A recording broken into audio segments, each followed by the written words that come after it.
Welcome to Kenton's videos. Enjoy the video. You start by confirming your hardware and settings. If you use a MacBook, know the FN key toggles page up/down on some models. If you have an external keyboard, page down may be a dedicated key. Open the file or web page you want to scroll.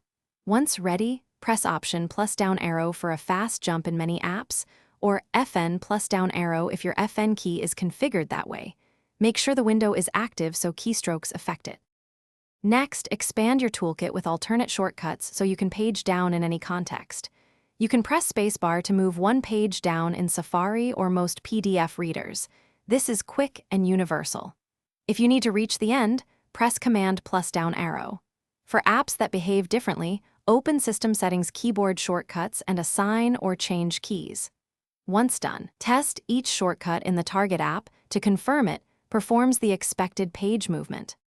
To finish, verify paging works across the apps you use. Try the shortcut in Safari, Preview, and a text editor to spot differences. If a shortcut doesn't work, make sure the app hasn't captured the key. Quit and reopen the app or check its own preferences.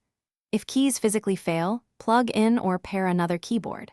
For persistent issues, reset keyboard shortcuts or use accessibility to remap keys. This fixes conflicts and ensures reliable page down behavior. Thanks for watching. Consider subscribing if we helped you.